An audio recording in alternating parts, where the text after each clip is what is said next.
What's up, YouTube? Matt Rosick, MVM 397. Just to show you a couple things I just got in from the UK. I was looking for a couple weeks ago. I was looking for some Eddie busts from Iron Maiden, and I posted. I think it was in Resin Maniacs. It was. I got a ton of responses as far as where to get them from. So I kind of went a little crazy. So I've got a bunch of cool things I just got in from the UK. So the first round I'm going to show you is from a guy named Andy Cope, and what I got from him was everything you see right here. I got from Iron Maiden. I got 2 killer busts. One's for me and one's for a good friend of mine who's also a huge Iron Maiden fan. These are actually really these are a lot bigger than I anticipated, and they're pretty good. I did have a little break. Let me get these guys out of the way first. We'll go over those next. I did have a little breakage in shipping. Not the end of the world, but it's a clean break. One of the axes broke out of this guy's hand, but it's a clean break and it's easy to fix. A little pin, a little putty, and we're good to go. These are really cool. I mean, they're killer. No pun intended. The likeness of Eddie is like spot on. It's kind of got like this super deformed proportions going on. His head's a little bit bigger than the body. Andy did a killer job of sculpting the face and all the muscles and everything. His smile, I mean, this is just dead on Iron Maiden Eddie. It's awesome. So he's really cool. And if you're unfamiliar with the Killers album, it's one of their first ones. Actually, is it their first one? No, it's their second one maybe. This axe goes in here in this hand. I don't know. Yeah, and then this guy comes over here, and oops, nothing's pinned, as you can tell, and he's very back heavy with the head on there. This hand goes in here, and he's like on the album, he's got like a puppet strings coming down, and there's a guy grabbing onto his shirt, so like coming out of a grave. So that's pretty cool. So I got 2 of those, and casting wise, it's really good. Out of a 9 out of 10, I'd probably give it a good solid 8, 8.5 overall. The reason it's not a little bit higher simply is because like in the top of the head here, I'm not sure if that's something Andy tried to fix right there. The hair needs a little cleanup, no big deal, but it's just a lot of stuff to go through. As far as the seam line goes on the head, there really isn't any seam line. I'm not sure if this is a one-piece mold, but I'm not seeing a seam line. It's just in the top of the head. There's a couple of bubbles there, which tells me that this is the top of the mold probably. And then on the other head, there's I'll have to do some sculpting right here. Right there. There's a bubble there, and that's actually supposed to be hair, so I'll have to add some putty there and resculpt the hair a little bit. Again, not the end of the world. You know, we're modelers, we're not assemblers. So yeah, a good 8.5 out of 10 for casting and details. The nice thing on the bodies is that there's this, you can tell this is a one-piece mold, and they slit the mold up the back and across the sides to get the piece out, and it's very minimal. I can feel it a little bit, but you know, a little bit of sanding with some 400 grit sandpaper and that'll be gone. And the nice thing is there's no seam down the front or the sides. It's just really down the back. So good job there on those guys. So I have 2 of those, one for me and one for a friend. So I'll put those in the back. So as I was perusing Andy's Facebook page, I found a bunch of other really cool things that just spoke to me. I'm a huge fan of Dexter. He's got this really cool Dexter bus. Again, this has kind of got that super deformed, exaggerated head proportion things going on. I love the smirk on his face. That's totally Dexter as far as like his personality goes.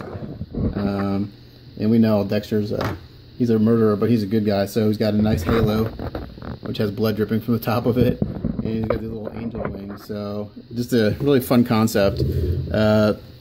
Again, casting's really good on this. This casting's a little bit better than the Eddie's. I'd give this like a 9, simply because, actually 9.5 looking at it closer now. Again, nice thing that he put it on a belt sander, sanded the bottom smooth. The seam line's very minimal. There's like 1 or 2 tiny little bubbles that, you know, that's no big deal. So it's nice. It's nice to see that guys who do this kind of like that are literally doing this out of their garage are producing kits this nice. So this is the true sense of a garage kit. These are guys that are sculpting and pouring resin themselves, and not hiring casters to do this. So love Dexter.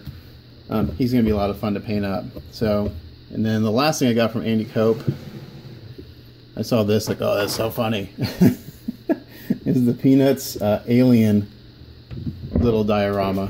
This thing is just too funny for words. So if you haven't seen this, check it out. Again, I had a little breakage on this one. Not a big deal. Charlie's left foot broke off right there, but it's a clean break. I put it on there, and you can't even see the crack. So I mean, it's a clean break, no big deal. I wish the packing would have been a little bit better. You know, it wasn't terrible, but the boxes were beat up pretty bad. So maybe just some better boxing suggestions, Andy. A stronger box, but other than that, really good. So we have Snoopy up here, who is an alien. Let me, and he's sitting there. I love it. And then he's got the he's got the thing that comes out of his mouth. It catches the bird. Love it. This piece will need a little work, or their mouth will need a little work to get it to fit all the way down in there. It doesn't quite fit all the way, but you can get a sense if I put it in there. So there's that. Poor Charlie here decided to take a nap next to some eggs, and well, unfortunately he has a face sucker on his head now. That's too funny. I love this. So yeah, just a really fun concept. I can't say I'm a huge Peanuts fan, but I love aliens, so this is great. So casting on this actually is really pretty good. Again, there's a slight seam on Charlie's head, but since it's round and there's no detail, it'll be easy to take care of. There's a few little bubbles here and there that I see, and I'm sure a few more will pop out when I start cleaning this up, but pretty cool. So you get 3 eggs. You get the one that's been opened up that has the face hugger on Charlie's head, and then you got 2 other ones that are closed, and they go on the sides here in no particular order, I don't think.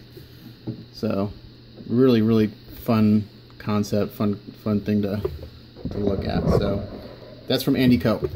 So I'm gonna put those aside, and we'll just make one video since this is all from the UK. Let me get that out of the way. And the next thing I got was from Boxer. It's either, I think it's Boxing Dog Models, Boxing Dog, not Boxer Dogs.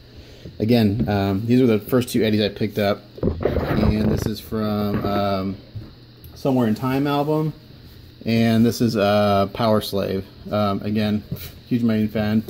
Somewhere in Time is probably my favorite Maiden album. I just love it.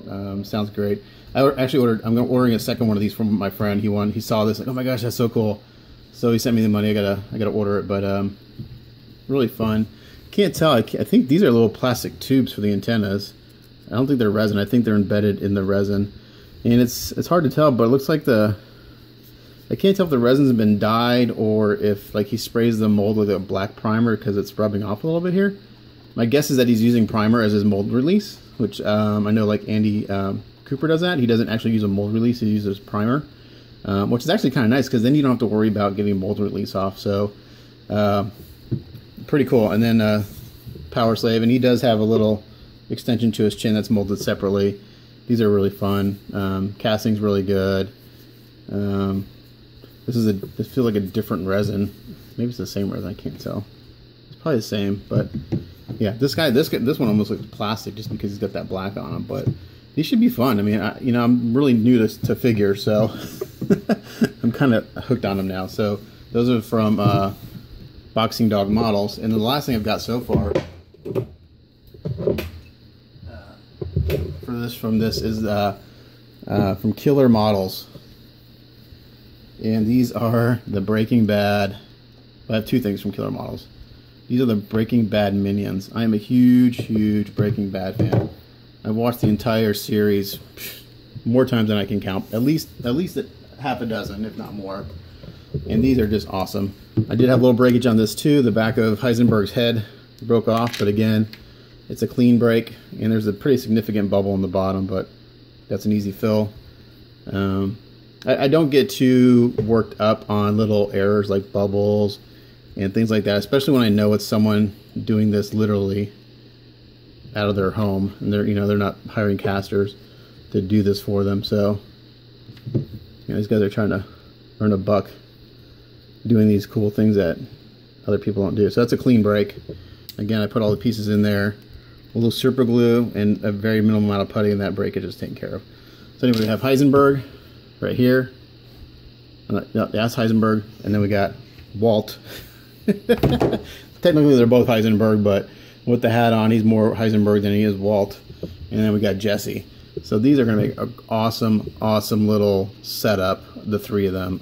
These are just, again, a fun take on Breaking Bad. It's like the Charlie Brown, mixing Charlie Brown and aliens. Who'd ever thought about that? And then here we have the Minions, the Breaking Bad. Can't say I'm a huge fan of the Minions, but I love Breaking Bad. I saw it, I was like, send them to me. So those guys are really fun. Casting's really good on them. Again, the seam line on these are basically non-existent, so the molding and casting process was done very well. With the exception of the breakage and that bubble on that hat, no complaints there. I'd give this a solid 9.5 out of 10 as far as quality goes, as casting and stuff goes. Sculpting is great. Sculpting on all these is great. I love it. And the last thing I got from Killer Models is Minion in Carbonite. Again, I'm a huge Star Wars fan, so when I saw this guy, and he's big. He is, I don't have a tape measure, of course. I think he's like 8 inches tall, 9 inches tall. Let's see if I can find a tape measure. But this is cast as one solid piece. I don't have a tape measure with me right now. Oh, I have to use my ruler. It is, yeah, 9 inches tall by 6, so 6 by 9. This thing is just really cool, and this should be a really quick paint job, because if you paint it like Star Wars, it's basically one color. It's buffed out a little bit, and then you can detail the panels on the side. So this is going to be a great wall hanger. You can even frame this and it'd be really cool. But so again, this is a one-piece mold, so there's no seam lines at all. Pretty simply just cast it facing down and pull it out. So nothing too hard there. There's a couple little tiny bubbles here and there again, but nothing that's not to be expected in a garage kit. So that's what I got. Pretty cool. And then I have one more thing coming from Killer Kits, and it's their Teenage Mutant Ninja Turtle little dio. It looks, if it's as good as the Minions in this, I'm really stoked to get it. But that's what I got from the UK. Thanks for watching. As always, I'll put links to everyone's Facebook pages down below in case you're interested in getting these things. They're not that expensive. I think for what you get, the price is really really good. I think all together here, this is probably about $400 worth of resin, maybe a little bit more, but you get a ton of stuff. So, and it's coming from the UK, so shipping's a little bit higher. But as always, thanks for watching. It's Matt Mrozik, aka MVM397, signing off. Catch you next time.